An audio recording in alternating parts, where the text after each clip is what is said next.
नमस्कार दोस्तों, कैसे हैं आप लोग? उम्मीद करती हूँ कि आप लोग बहुत अच्छे होंगे। मैं हूँ अंजनी और आज आपके लिए लेकर आई हूँ टैली प्राइम का लेक्चर नंबर 5 जो कि एक बहुत ही इम्पोर्टेंट टॉपिक है। आज की इस वीडियो में हम सीखेंगे परचेज़, सेल्स, पेमेंट और रिसीव वाउचर की एंट्री करना और सबसे खास बात वाउचर एंट्री करते समय लेज़र क्रिएशन कैसे करते हैं। तो स्वागत है आपका हमारे यूट्यूब चैनल पर। अगर आपको टैली ईआरपी 9 आती है तो टैली प्राइम आपको बहुत ही आसान लगेगा क्योंकि अकाउंटिंग का बेसिक कॉन्सेप्ट वही है, बस इंटरफेस और कुछ ऑप्शन की जगह बदली है। और अगर आपने हमारी पिछली वीडियो देखी है जिसमें मैंने आपको कंपनी क्रिएशन और लेजर क्रिएशन सिखाया था, तो आज की ये वीडियो आपके लिए और भी आसान होने वाली है। तो चलिए बिना समय वेस्ट किए वीडियो को शुरू करते हैं। आज हम प्रैक्टिकली सीखेंगे purchase voucher, sales voucher, payment voucher and receive voucher. So आप मेरी स्क्रीन के ऊपर इंपॉर्टेंट शॉर्टकट कीज देखिए। परचेज वाउचर के लिए है हमारा F9, सेल्स वाउचर के लिए है F8, पेमेंट वाउचर के लिए है F5 एंड रिसीव वाउचर के लिए है हमारा F6। सो इन शॉर्टकट को आप जरूर से नोट कर ले क्योंकि आगे हम जितने भी प्रैक्टिकल वर्क करेंगे इन सब का सबसे ज्यादा इस्तेमाल होने वाला है। आप यहाँ देख सकते हो 4 परचेज की एंट्री रखी हुई है और 4 सेल्स की एंट्री। इसी के साथ साथ हमने 2 पेमेंट की और 2 रिसिप्ट की भी एंट्री रखी हुई है। और यहाँ पेमेंट और रिसिप्ट की दो एंट्री कम क्यों है ये मैं आपको आगे जरूर बताऊंगी। फिलहाल परचेज और सेल्स एंट्री करना सीखते हैं। सबसे पहले हमारे पास है परचेज गुड फॉर ₹10,000। मतलब हमने ₹10,000 का सामान खरीदा। अब सवाल है इनमें कौन कौन सा लेजर बनेगा। अगर हमने सामान खरीदा और पेमेंट कैश से किया तो हमारे पास इनमें 2 लेजर होंगे। पहला होगा गुड परचेज जो कि डेबिट और दूसरा होगा हमारा कैश जो कि है क्रेडिट। क्योंकि अकाउंटिंग का ये बेसिक रूल है, what comes in debit, what goes out credit. हमारे पास सामान आया इसीलिए परचेज डेबिट होगा और कैश हमारे पास से गया इसीलिए कैश क्रेडिट होगा। अब चलते हैं टैली प्राइम में इसे प्रैक्टिकली सीखने के लिए। अब हम टैली प्राइम पर आ चुके हैं। अब यहाँ से करेंगे वाउचर एंट्री। लेजर हम वाउचर के साथ ही बना लेंगे। तो आपको वाउचर एंट्री करने के लिए गेटवे ऑफ टैली से वाउचर में जाना पड़ेगा। इस तरीके से आपको यहाँ ये वाउचर दिखेगा। सो जैसे आप इस वाउचर पर एंटर प्रेस करोगे आपके सामने payment voucher by default open हो जाएगा। अब हमें परचेज वाउचर पर जाना है जिसका शॉर्टकट की है F9। आप यहाँ पे राइट साइड में देख सकते हो, यहाँ पर सबका शॉर्टकट की दिया हुआ है। हमने F9 प्रेस किया तो हमारे सामने परचेज वाउचर आ गया, आप यहाँ पे देख सकते हो। अब यहाँ पर परचेज वाउचर आ रहा है लेकिन यहाँ देखिए ये अकाउंट है और आपका कौन सा मोड ओपन है। यहाँ पर आपका इन्वेंट्री मोड ओपन है। मैंने आपको स्टार्टिंग में बताया था कि टैली में क्या होता है कि हम अलग अलग तरीके से एंट्रीज कर सकते हैं। हम mainly account voucher, inventory voucher और टैक्सेशन अकाउंट वाउचर के बारे में सीखेंगे। सबसे पहले हम पढ़ते हैं इन्वेंट्री वाउचर। इसमें हम स्टॉक ग्रुप, स्टॉक आइटम और स्टॉक कैटेगरी जैसी चीजें को डिफाइन करते हैं। और लास्ट हम टैक्सेशन को पढ़ेंगे लेकिन अभी हम अकाउंटिंग मोड में एंट्रीज करना सीख रहे हैं। तो अभी हमें यहाँ नेम ऑफ आइटम नहीं देना है क्योंकि इस मोड में हम किसी भी आइटम को डिफाइन नहीं कर सकते। इसीलिए सबसे पहले हम इसका मोड को चेंज करेंगे और इसे अकाउंटिंग इनवॉइस पर लेकर जाएंगे। तो देखिए राइट साइड में आपको चेंज मोड का ऑप्शन दिखाई देगा। आपको सिंपली इसके ऊपर जाके आपको एंटर को प्रेस कर देना है। ओके, उसके बाद आपको यहाँ से जाके एस वाउचर को चूज करना है। जैसे ही आप एस वाउचर लेंगे तो आपके सामने इस तरीके का विंडो आएगी जहां पर आप देख सकते हैं कि क्रेडिट डेबिट नहीं आ रहा, टू बाय आ रहा है। अब इसमें हमें क्रेडिट डेबिट लाना है तो सिंपली हम क्या करेंगे, F12 प्रेस करेंगे और कॉन्फ़िगरेशन वाले ऑप्शन में चले जाएंगे। आपको सिंपली F12 को प्रेस करना है और यहाँ पर आप पांचवा ऑप्शन देख सकते हो, ये वाला, use credit debit instead of to buy during voucher entry. इसको सिंपली आपको यस कर देना है और आपको कंट्रोल ए की मदद से इसे सेव कर लेना है। कंट्रोल ए, ये हमारा सेव हो चुका है। अब आप यहाँ पे देख सकते हो क्रेडिट डेबिट आ चुका है। अब आपने जो सामान परचेज़ किया है उसका इनवॉइस नंबर देना है। अगर आपके पास जो भी आपने सामान परचेज़ किया है उसका अगर इनवॉइस नंबर अवेलेबल है तो सिंपली आपको यहाँ पे इनवॉइस नंबर दे देना है और आपको एंटर को प्रेस करना है। जैसे ही आप एंटर को प्रेस करोगे आप देख सकते हो यहाँ पर डेट देने का ऑप्शन आएगा जो कि बाय डिफ़ॉल्ट 1 अप्रैल आ रहा है। आप चाहे तो डेट चेंज कर सकते हैं, जैसे कि मैंने दे दिया यहाँ पर 1 मार्च। ओके, मतलब मैंने यहाँ पे 1 मार्च को सामान परचेज़ किया है। लेकिन आप यहाँ से देख सकते हो यहाँ से डेट चेंज नहीं होगी क्योंकि आप यहाँ पर करंट डेट देख सकते हो जो कि है 1 अप्रैल 26। ओके, सो जब तक यहाँ पर करंट डेट चेंज नहीं होगी तब तक वाउचर की भी डेट चेंज नहीं होगी। सो आपको क्या करना है, F2 को प्रेस करना है और F2 को प्रेस करके आपको यहाँ से डेट को चेंज कर लेना है जो कि मैं दे देती हूँ यहाँ पर 1/3। ओके, 1 मार्च। तो अब यहाँ पे देख सकते हो अब यहाँ पर जो करंट डेट है वो भी चेंज हो चुका है। अब हम एंट्री को देखते हैं। यहाँ पर आप देख सकते हो परचेज गुड फॉर ₹10,000। तो हमारे पास से क्या गया, रुपए गए 10,000। तो रुपए क्रेडिट होंगे और जो सामान आया है वो डेबिट होगा। जो आता है what comes in that is debit, what goes out that is credit. तो अब हमें सबसे पहले क्रेडिट साइड कैश रखना पड़ेगा क्योंकि हमारे पास से जा रहा है और हमारे पास सामान आ रहा है तो वो डेबिट साइड रखना पड़ेगा। सो क्रेडिट साइड में देखिए कैश की लेज़र प्री डिफाइन मिलती है। मैंने आपको लेज़र क्रिएशन में बताया था कि 2 लेज़र हमें प्री डिफाइन मिलती है। पहला है प्रॉफिट एंड लॉस, दूसरा है कैश। तो हम यहाँ पे कैश को सिलेक्ट कर लेंगे इस तरीके से और आपको सिंपली एंटर को प्रेस करते जाना है। ओके। अब हमें यहाँ पर अमाउंट को एंटर करना है, तो हमारा अमाउंट क्या है 10,000। तो सिंपली आपको 10,000 लिखना है और एंटर को प्रेस करना है। जैसे आप एंटर को प्रेस करोगे आप यहाँ पे वार्निंग देख सकते हो नेगेटिव कैश। ओके, सो ये नेगेटिव कैश क्यों दिखा रहा है? ये नेगेटिव कैश इसलिए दिखाता है क्योंकि अगर कैश लेजर में पहले से कोई कैश बैलेंस नहीं है तो ₹10,000 की परचेज एंट्री करने पर नेगेटिव कैश बैलेंस दिखाई दे सकता है। इसका मतलब है कि टैली के अकॉर्डिंग आपने जितने कैश अवेलेबल था उससे ज़्यादा कैश खर्च कर दिया है। अगर आप चाहते हैं कि कैश बैलेंस पहले से है तो कैपिटल से कैश इंट्रोड्यूस कर सकते हैं। सो यहाँ पर क्या आ जाएगा, कैपिटल अकाउंट क्रेडिट हो जाएगा, कैश अकाउंट डेबिट हो जाएगा। इसे आप क्या कर सकते हो, रिसिव वाउचर में भी इसकी एंट्री कर सकते हो। चलिए मैं इसे आसान भाषा में समझाती हूँ।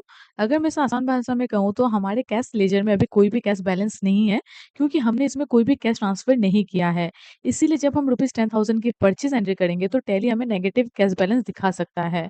फिलहाल हम इस एंट्री को कंटिन्यू कर सकते हैं, लेकिन अगर आप चाहते हैं कि कैश बैलेंस पहले से अवेलेबल हो तो आपको क्या करना पड़ेगा, कैपिटल से कैश निकाल कर कैश अकाउंट में डालना पड़ेगा। इसके लिए हम रिसीव वाउचर यानी F6 में जाएँगे। हम यहाँ कैपिटल अकाउंट को क्रेडिट करेंगे और कैश अकाउंट को डेबिट। इस तरह हम बिज़नेस में जितना कैश लाना चाहते हैं उतना कैश हम यहाँ पर लेकर आ सकते हैं। अब चलते हैं हमारे डेबिट साइड की तरफ। डेबिट साइड में हमारा गुड परचेज़ आएगा, इसीलिए हमें सबसे पहले इसका लेज़र क्रिएट करना होगा। आप देखेंगे यहाँ पे राइट साइड में क्रिएट ऑप्शन दिया हुआ है। आप इस ऑप्शन पे एंटर करके भी लेज़र क्रिएट कर सकते हो या फिर आप ऑल्ट प्लस सी का इस्तेमाल करके भी लेज़र बना सकते हो। तो सिंपली आपको क्या करना है, इस क्रिएट वाले ऑप्शन पे चले जाना है और यहाँ पर आपको लेज़र का नाम रखना है गुड्स परचेज़। ओके, इस तरीके से गुड्स परचेज़। ओके, आपको एंटर को प्रेस करना है। इसको अंडर आपको परचेज़ अकाउंट ही रखना है और आपको एंटर को प्रेस करते चले जाना है इस तरीके से। ओके, तो ये हमारा गुड्स एंड परचेज़ का लीज़ अकाउंट बन चुका है। ओके। अब यहाँ नेम ऑफ आइटम में हमें कुछ भी एंटर नहीं करना है। ये ऑप्शन इन्वेंटरी रिलेटेड एंट्री के लिए होता है, इसीलिए अभी इसे खाली छोड़ सकते हैं। अगर इन्वेंटरी एलोकेशन का ऑप्शन बार-बार दिखाई दे रहा है और हमें अभी इसकी ज़रूरत नहीं है, तो इसे हम बंद भी कर सकते हैं। अब आपको सिंपली क्या करना है, एंटर को प्रेस करके इसे सेव कर लेना है। ओके, सो अब हमारी एंट्री में क्रेडिट साइड आप देख सकते हो 10,000 है और आप यहाँ पे देख सकते हो डेबिट साइड में है जो कि है हमारा गुड परचेज़, वो भी है हमारा 10,000 दिखाई दे रहा है। बस आपको यही पहचानना है कि किस ट्रांज़ैक्शन में कौन-सा अकाउंट डेबिट होगा और कौन-सा अकाउंट क्रेडिट होगा। टैली में वाउचर एंट्री करते समय सबसे ज़रूरी चीज़ यही है कि आपको लेज़र की पहचान करना आना चाहिए और डेबिट क्रेडिट की समझ होना चाहिए। एक बार यह जो कॉन्सेप्ट अगर आपका क्लियर हो जाता है ना, तो आप आसानी से कोई भी अलग-अलग ट्रांज़ैक्शन की एंट्री आसानी से कर सकते हो। तो हमारी पहली परचेज़ एंट्री सक्सेसफुली सेव हो चुकी है। अब चलते हैं हमारी दूसरी एंट्री की तरफ। आप मेरी स्क्रीन के ऊपर असाइनमेंट देख सकते हो। यहाँ है परचेज़ गुड फॉर ₹4,000 यानी हमें ₹4,000 का सामान खरीदना है। इसकी एंट्री भी बिल्कुल जैसे हमने पहले एंट्री करी थी ना वैसा सेम टू सेम होगा। चलिए मैं आपको दिखाती हूँ। अब ध्यान दीजिए यहाँ वाउचर का 2 तरह का मोड दिखाई दे सकता है। अगर आइटम इनवर्स मोड सिलेक्टेड है तो अभी हमें इसमें एंट्री नहीं करनी है। आइटम इनवर्स मोड का इस्तेमाल तब करेंगे जब हमें क्वांटिटी और इंडिविजुअल आइटम के साथ एंट्री करनी हो। जैसे हमने 2 पीसेस शर्ट, 5 पीसेस पैंट या कुछ दूसरे आइटम्स खरीदे हों। ये सब हम आगे डिटेल में सीखेंगे। अभी हम एज़ वाउचर मोड में ही रहेंगे और ₹4,000 की परचेज़ एंट्री करेंगे। तो सिंपली आपको कंट्रोल एच करना है और आपको यहाँ से एज़ वाउचर मोड को ही सिलेक्ट कर लेना है। अभी हमारा कौन-सा मोड सिलेक्टेड था? Item invoice. तो आपको सिंपली एज़ वाउचर को सिलेक्ट कर लेना है और यहाँ पर हमें अपना दूसरी एंट्री को एंटर करना है, ओके?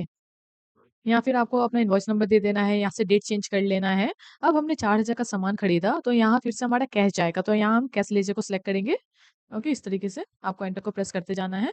हमारा कैश लेज़र सिलेक्ट हो चुका है। यहाँ कर देंगे 4,000, ओके?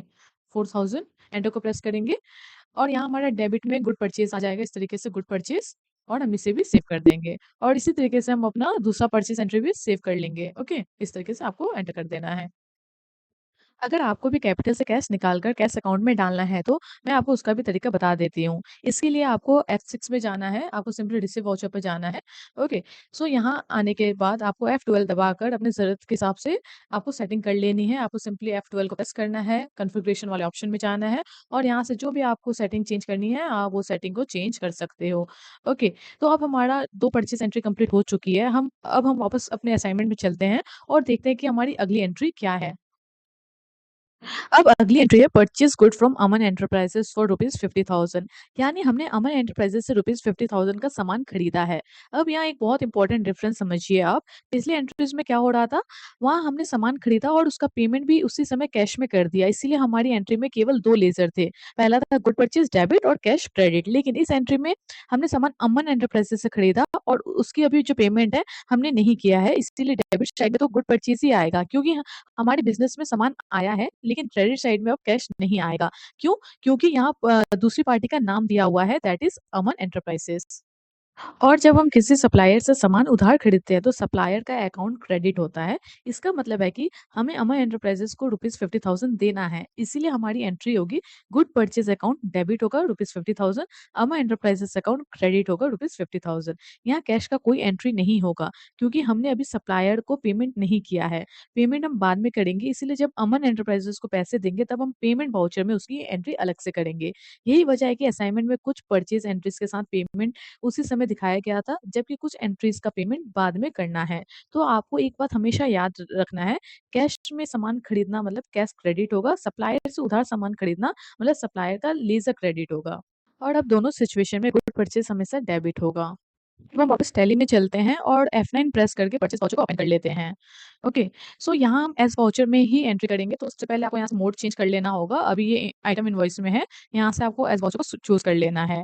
सो यहाँ पर आपको एंटर प्रेस करते हुए आगे बढ़ना है। सबसे पहले यहाँ पे आपको इनवॉइस नंबर दे देना है। ओके, उसके बाद आपको यहाँ पे डेट वगैरह दे देना है। उसके बाद यहाँ पर हमारा क्या आएगा, अमन एंटरप्राइजेस आएगा। तो यहाँ पे अमन एंटरप्राइजेस का लेसन नहीं है, तो हम क्या करेंगे, यहीं से क्रिएट कर लेंगे और यहाँ पर हम क्या दे देंगे नाम, अमन एंटरप्राइजेस। ओके, उसके बाद आपको एंटर करते हुए आगे जाना है और अंडर में यहाँ पर क्या आ जाएगा हमारा, सन्ड्री क्रेडिटर। आपको सिंपली यहाँ पे लिख देना है और यहाँ पे आपको दो ऑप्शन देखने को मिलेगा, तो आपको चूज कर लेना है यहाँ पर सन्ड्री क्रेडिटर। ओके, तो यहाँ पे मैं आपको एक बात बता दूं कि इनसे हमने सामान खरीद रहे हैं ना, तो ये इसलिए हमारा सन्ड्री क्रेडिटर होंगे और जो हमसे सामान लेते हैं वो सन्ड्री डेबिटर होते हैं। ओके, सो आपको सिंपली आगे बढ़ जाना है और इसे सेव कर लेना है। Okay, yes. ओके, अब ओके, सो अब हम यहाँ पे क्या करेंगे, अमाउंट को एंटर करेंगे। तो हमारा अमाउंट कितना था, 50,000। ओके, तो हम यहाँ पे 50,000 एंटर करेंगे, एंटर प्रेस करेंगे। ओके, यहाँ पे हम सिंपली आगे बढ़ जाएंगे इस तरीके से और यहाँ पर हमारा डेबिट में क्या आ जाएगा, गुड परचेज आ जाएगा और इसे भी हम सेव कर लेंगे। ओके, अब इसी तरीके से हम अपनी अगली परचेज एंट्री भी करेंगे। अगली एंट्री है purchase good from V Mart ₹1200। Okay, इसमें भी सबसे पहले सप्लायर का इनवॉइस नंबर आपको एंटर करना होगा। ओके, डेट वगैरह। उसके बाद यहाँ पर आप ध्यान दीजिए, क्योंकि हमने वी मार्ट से सामान खरीदा है, इसीलिए क्रेडिट साइड में भी हमें वी मार्ट का लेज़र बनाना होगा। तो सिंपली हम यहाँ से लेज़र क्रिएट कर सकते हैं। लेज़र का नाम होगा V Mart. V Mart. Okay, आपको एंटर को प्रेस करना है। यहाँ पर भी आपको सेंडर क्रेडिटर को ही चूज़ करना है। ओके, सिंपली आपको एंटर करते हुए आगे बढ़ जाना है।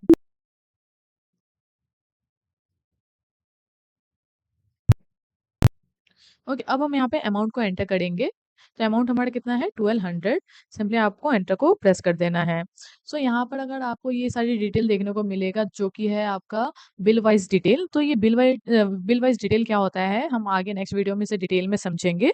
ओके, तो सिंपली अभी आपको सिंपली इसको एंटर को प्रेस करते हुए आगे बढ़ जाना है और यहाँ पर आपका डेबिट साइड में गुड परचेस आएगा और जो कि 1200 ही आएगा और आपको इसे इस तरीके से सेव कर लेना है। ओके, तो इस तरीके से हमारा सारा परचेज एंट्री कंप्लीट हो चुकी है।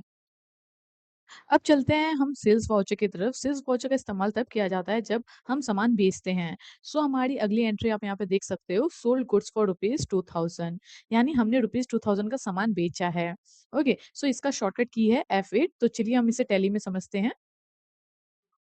अब हम F8 प्रेस करके सेल्स वाउचर में आएँगे और यहाँ से हम क्या करेंगे, मोड को चेंज कर लेंगे, क्योंकि हम एज़ वाउचर में एंट्री करेंगे। ओके, अब हमने ₹2000 का सामान बेचा है। यहाँ ध्यान से समझिए, इस ट्रांज़ैक्शन में किसी दूसरी पार्टी का नाम नहीं दिया गया है, इसलिए पेमेंट हमें कैश में मिला हुआ माना जाएगा। जब कैश हमारे बिज़नेस में आता है, तो कैश ₹2000 डेबिट होगा, क्योंकि कैश हमारे पास आया है और दूसरी तरफ हमारा सामान बिज़नेस से बाहर जा रहा है, इसीलिए हमें गुड्स सेल्स का लेजर चाहिए। ओके, तो यहाँ पर हम क्या करेंगे, एक लेज़र बना लेंगे, क्रिएट जाएँगे और यहाँ पे लेज़र का नाम रख देंगे हम goods sales. Okay, goods sales, enter press करेंगे और ये हमारा अंडर सेल्स अकाउंट के अंदर आ जाएगा। यहाँ से आपको सेल्स अकाउंट को चूज़ कर लेना है और सिंपली आपको एंटर को प्रेस करते हुए इसे सेव कर लेना है। ओके, ओके, सो अब हमारा सेल्स की एंट्री होगी, तो यहाँ से हम चूज़ कर लेंगे कैश। ओके, और यहाँ हम एंटर कर देंगे इस तरीके से कैश, और यहाँ पे हमारा अमाउंट कितना है 2000। यहाँ पर हम 2000 एंटर कर देंगे, ये हमारा डेबिट होगा। उसके बाद हम यहाँ से एंटर को प्रेस करेंगे और क्रेडिट साइड में हमारा गुड सेल्स आ जाएगा। ओके, और जो कि 2000 रहेगा, और इस तरीके से हम इसे सेव कर लेंगे। आप देख सकते हैं कि परचेस और सेल्स की एंट्रीज में बेसिक अकाउंटिंग कॉन्सेप्ट बिल्कुल सेम है। इसलिए अगर आपने पहले टैली ईआरपी 9 पढ़ा हुआ है तो टैली प्राइम आपको काफ़ी आसान लगेगा। अकाउंटिंग के रूल, डेबिट क्रेडिट का सिस्टम और लेजर का कॉन्सेप्ट वही है। अब चलिए आगे बढ़ते हैं अपनी अगली एंट्री की तरफ। सो हमारा अगला एंट्री है सोल्ड गुड्स फॉर ₹35,000, यानी हमने ₹35,000 का सामान बेचा है। यह एंट्री भी बिल्कुल पिछली सेल्स एंट्री की तरह होगी, क्योंकि यहाँ भी किसी कस्टमर या पार्टी का नाम नहीं दिया गया है, इसलिए हम मानेंगे कि सेल कैश में हुई है। इसीलिए कैश अकाउंट यहाँ पर डेबिट हो जाएगा 35,000, और जो गुड सेल्स अकाउंट है वो क्रेडिट हो जाएगा 35,000। ओके, तो चलिए इसे हम अभी यहाँ पे समझते हैं। तो यहाँ पर हम कैश को चूज कर लेते हैं, एंटर। सो यहाँ पर आप एक बात को ध्यान दीजिए, अभी तक हमारा कैश बैलेंस यहाँ पे ₹12,000 नेगेटिव चल रहा है। ओके, जैसे ही ₹35,000 कैश हमारे बिजनेस में आएगा, टैली इस नेगेटिव बैलेंस को एडजस्ट करके पॉजिटिव कर देगा। तो चलिए मैं आपको दिखाती हूँ, यहाँ पर एंटर, यहाँ पर हम कर देते हैं 35,000। ओके, एंटर, और यहाँ पे हमारा क्रेडिट हो जाएगा गुड सेल्स। तो आप यहाँ पे देख सकते हो जो हमारा करंट बैलेंस है वो पॉजिटिव में एडजस्ट हो चुका है, और सिंपली आपको यहाँ पर एंटर प्रेस करते हुए इसे सेव कर लेना है। ओके, अब हमारी दूसरी एंट्री भी कंप्लीट हो गई। अब देखते हैं कि हमारी अगली एंट्री क्या है। सो हमारी अगली एंट्री है sold goods to Ram customer for 1,20,000। यहाँ ध्यान से समझिए, यह एंट्री कैश सेल नहीं है, क्योंकि इसमें दूसरी पार्टी का नाम दिया हुआ है, दैट इज राम। जब सेल एंट्री में किसी कस्टमर का नाम दिया जाता है तो इसका मतलब है कि हमने सामान उधार बेचा है और पेमेंट बाद में मिलने वाला है। इसीलिए इस बार डेबिट साइड में कैश नहीं आएगा, डेबिट साइड में राम कस्टमर अकाउंट आएगा, क्योंकि अब राम हमारे डेप्टर बन गए हैं और हमें उनसे पैसे लेने पड़ेंगे। दूसरी तरफ गुड्स हमारे बिजनेस से बाहर जा रहा है, इसीलिए गुड्स सेल्स अकाउंट हमारा क्रेडिट होगा। तो अब हमारी एंट्री कैसे होगी, यहाँ पर हम डेबिट साइड में क्या करेंगे, एक लेजर को क्रिएट करेंगे जो कि होगा हमारा राम कस्टमर अकाउंट। तो हम यहाँ पे लिख देंगे राम कस्टमर। ओके, अब हम एंटर को प्रेस करेंगे और यहाँ पे अंडर में क्या आएगा, जैसे कि मैंने आपको बताया था, जिनसे हम सामान परचेज करते हैं वो सैलरी क्रेडिटेड होता है, और जो हमसे सामान लेते हैं वो हमारे सैलरी डेप्टर होते हैं। तो हम यहाँ से सैलरी डेप्टर को चूज कर लेंगे अंडर, और हम एंटर प्रेस करते हुए आगे बढ़ जाएंगे। ओके, सो अब यहाँ पे हमारा अमाउंट क्या है, 1,20,000। 1,20,000। ओके, हम इसको एंटर प्रेस करेंगे। ओके, और यहाँ पर हमारा क्रेडिट साइड क्या आ जाएगा, गुड सेल्स आ जाएगा, और हम इसे भी सेव कर लेंगे। अब हम अगली एंट्री को देखते हैं। अगली एंट्री हमारा sold goods to ABC electronics for ₹6,000, यानी हमने एबीसी इलेक्ट्रॉनिक्स को ₹6,000 का सामान बेचा है। अब क्योंकि यहाँ दूसरी पार्टी का नाम दिया हुआ है, इसलिए यह क्रेडिट सेल है। इसलिए डेबिट साइड में आएगा एबीसी इलेक्ट्रॉनिक अकाउंट, डेबिट 6,000, और क्रेडिट साइड में आएगा गुड सेल्स अकाउंट, और क्रेडिट होगा ₹6,000। अब डेबिट साइड में हमें एबीसी इलेक्ट्रॉनिक्स का लेजर बनाना होगा। तो हम क्या करेंगे, यहाँ पे क्रिएट में जाएंगे और यहाँ से हम लिखेंगे ABC, ABC electronic. Okay, ABC electronic लिख दिया, और ये भी हमारा क्या हो जाएगा, अंडर में सन्डरी एडेप्टर में आ जाएगा, और सिंपली एंटर को प्रेस करके हमें इसे सेव कर लेना है। ओके, सो अब यहाँ पे हमारा डेबिट कितना अमाउंट था, 6,000। तो हम यहाँ पे अमाउंट लिख देंगे 6,000, एंटर को प्रेस करेंगे, आगे बढ़ जाएंगे इस तरीके से, और यहाँ पे क्रेडिट क्या होगा, गुड सेल्स क्रेडिट होगा, सेम अमाउंट रहेगा 6,000, और इसे आपको सेव कर लेना है इस तरीके से।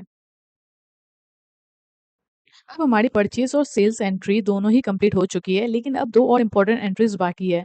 आपने देखा कि कुछ परचेज एंट्री में हमने सप्लायर को पेमेंट उसी समय नहीं किया था, इसी तरह कुछ सेल्स में कस्टमर से पेमेंट हमें उसी समय नहीं मिला था, इसीलिए अब हमें उनकी अलग से पेमेंट और रिसिप्ट एंट्री करनी पड़ेगी। तो सबसे पहले हम पेमेंट वाउचर देखेंगे। सो पेमेंट वाउचर का शॉर्टकट की है F5। तो यहाँ पर हमने पेमेंट वाउचर ओपन कर लिया है, आप देख सकते हो। सबसे पहले हम सप्लायर को पेमेंट करेंगे जिससे हमने ₹50,000 का सामान खरीदा था। तो पहली एंट्री हमारा क्या है, पेड टू अमन एंटरप्राइजेस ₹50,000, यानी अब हम अमन एंटरप्राइजेस को ₹50,000 का पेमेंट कर रहे हैं। अब ध्यान से समझिए, जब हम किसी को पेमेंट करते हैं तो हमारे बिजनेस से कैश बाहर जाता है, इसीलिए यहाँ पे क्या होगा, अमन एंटरप्राइजेस अकाउंट डेबिट होगा ₹50,000, और कैश अकाउंट हमारा क्रेडिट होगा विथ ₹50,000। ओके, सो यहाँ पर आप और एक चीज देखिए, यहाँ अभी डेबिट और क्रेडिट दिखाई नहीं दे रहा है। इसका कारण है कि अभी सिंगल एंट्री मोड सिलेक्टेड है। अगर आप टैली में नए हैं और आपको डेबिट क्रेडिट वाला फॉर्मेट समझने में आसानी होती है, तो हम इसे चेंज कर सकते हैं विद डबल एंट्री मोड। तो आपको सिंपली क्या करना है, कंट्रोल एच को प्रेस करना है और आपको यहाँ से मोड में जाके डबल एंट्री को सिलेक्ट कर लेना है। तो अभी आप यहाँ देख सकते हो डेबिट डेबिट आ रहा है, लेकिन ये बाद में चेंज हो जाएगा। ओके, सो यहाँ पे हमारा डेबिट में क्या आ जाएगा, हम किससे डेबिट कर रहे हैं, अमन एंटरप्राइज को। तो यहाँ से हम चूज कर लेंगे अमन एंटरप्राइज को। ओके, सो यहाँ पर अमाउंट क्या था हमारा, कितना डेबिट करना था, हमें 50,000 पेमेंट करना था ना। तो हम यहाँ पे लिख देंगे 50,000। उसके बाद एंटर को प्रेस करेंगे यहाँ से। ओके, अब यहाँ पर जो डी आर आ रहा है, आपको सिंपली सी प्रेस करना है, ये अपने आप क्या आ जाएगा, क्रेडिट आ जाएगा। और क्रेडिट में ये कैश से जाएगा, तो यहाँ से कैश को सिलेक्ट करके इसे भी हम सेव कर देंगे। ओके, अब ध्यान दीजिए, पेमेंट करने के बाद हमारा कैश बैलेंस फिर से कम हो जाएगा, क्योंकि बिजनेस से कैश बाहर गया है, जो कि आप यहाँ पे देख सकते हो नेगेटिव में दिखा रहा है। अब दूसरी पेमेंट एंट्री देखते हैं, पेड टू वी मार्ट ₹1000, जो कि पार्शियल पेमेंट है। हमने वी मार्ट से ₹12,000 का सामान खरीदा था, लेकिन जरूरी नहीं कि हम पूरा अमाउंट एक ही बार में पे कर दें। हम अभी केवल ₹1000 पेमेंट कर रहे हैं, इसीलिए डेबिट साइड में वी मार्ट आएगा ₹1000 और क्रेडिट साइड में कैश आएगा ₹1000। ओके, तो चलिए हम इसे भी कर लेते हैं। ठीक है, तो यहाँ पर हमारा डेबिट साइड में क्या आएगा, वी मार्ट। हम यहाँ से वी मार्ट को चूज कर लेते हैं। ओके, यहाँ पर हमारा अमाउंट आ जाएगा 1000। एंटर को प्रेस करेंगे। ओके, यहाँ पर भी हम 1000 एंटर कर देंगे। और यहाँ पर क्रेडिट साइड में हमारा क्या आ जाएगा, कैश। हम किससे कर रहे हैं, कैश पेमेंट कर रहे हैं। तो यहाँ से हम कैश को चूज करेंगे और इसे भी हम सेव कर लेंगे। ओके, इस तरीके से सेव कर लेंगे। इसी तरीके से हम किसी भी सप्लायर को पूरा या फिर पार्शियल पेमेंट कर सकते हैं। अब चलते हैं हम रिसीव वाउचर की तरफ। रिसीव वाउचर का शॉर्टकट की होता है F6। आपको सिंपली F6 को प्रेस करना है। आप यहाँ पे देख सकते हो हमारा रिसीव वाउचर ओपन हो चुका है। रिसीव वाउचर का इस्तेमाल तब करते हैं जब बिजनेस में किसी से पैसे मिलने होते हैं। ओके, सो हमारे यहाँ पे एंट्री क्या है, चलिए उसको देख लेते हैं पहले। यहाँ हमारी एंट्री है, रिसीव 1,20,000 फ्रॉम राम कस्टमर, यानी राम कस्टमर से हमें 1,20,000 मिला। जब कैश हमारे बिजनेस में आता है तो कैश डेबिट हो जाता है, यहाँ पे 1,20,000 डेबिट हो जाएगा और जिस कस्टमर से पैसे मिला राम कस्टमर, वहाँ क्रेडिट हो जाएगा ₹1,20,000। हम यहाँ पे भी चूज करेंगे राम कस्टमर को। ओके, ये हमारा क्रेडिट हो जाएगा 1,20,000। एंटर को प्रेस करेंगे। अब यहाँ पे डेबिट कैश हो जाएगा और इस तरीके से आपको सिंपली इसे एक्सेप्ट कर लेना है। ओके, अब हम देखते हैं हमारी दूसरी एंट्री। अब हमारी अगली एंट्री है, receive ₹6,500 from ABC electronic. ABC electronic से हमें ₹6,500 रिसीव हुआ। यहाँ क्रेडिट साइड एबीसी इलेक्ट्रॉनिक आ जाएगा और डेबिट साइड हमारा कैश आ जाएगा। यहाँ आप एक बात को ध्यान दीजिए, एबीसी इलेक्ट्रॉनिक पर हमारा ओरिजिनल अमाउंट 6,000 था, लेकिन हमें कस्टमर 6,500 पे कर रहा है, मतलब 500 एक्स्ट्रा। ये जो एक्स्ट्रा अमाउंट रिसीव हो रहा है, ऐसे सिचुएशन में हमें उस एक्स्ट्रा अमाउंट को प्रॉपर्ली अकाउंट करना चाहिए। इसे आप सिंपली कस्टमर बैलेंस में बिना एक्सप्लेनेशन के नहीं छोड़ सकते हो। एक्स्ट्रा अमाउंट किस कारण आया है, उसके अकॉर्डिंग अप्रोप्रिएट लेजर में इसका रिकॉर्ड करना चाहिए। ओके, तो चलिए हम अभी इसे कर लेते हैं।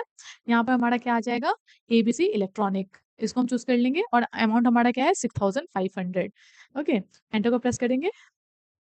यहाँ पर भी हम क्या कर देंगे, यहाँ पर भी 6,500 एंटर करेंगे, 6,500 कर देंगे यहाँ पर, एंटर एंटर। और यहाँ डेबिट में क्या आ जाएगा, हमारा कैश आ जाएगा। ओके, और इस तरीके से सिंपली इसे हम एक्सेप्ट कर लेंगे। तो दोस्तों, इस तरह हमने टेलीग्राम में परचेज, सेल्स, पेमेंट और रिसीव वाउचर की बेसिक एंट्रीज कंप्लीट कर ली है। उम्मीद है आपको परचेज, सेल्स, पेमेंट और रिसीव वाउचर का पूरा बेसिक लॉजिक समझ आ गया होगा। अगर फिर भी किसी एंट्री में कोई भी डाउट है तो कमेंट करके जरूर पूछिएगा। तो दोस्तों, मिलते हैं नेक्स्ट वीडियो में एक नए टॉपिक के साथ। Till then keep learning, keep exploring. Thank you so much.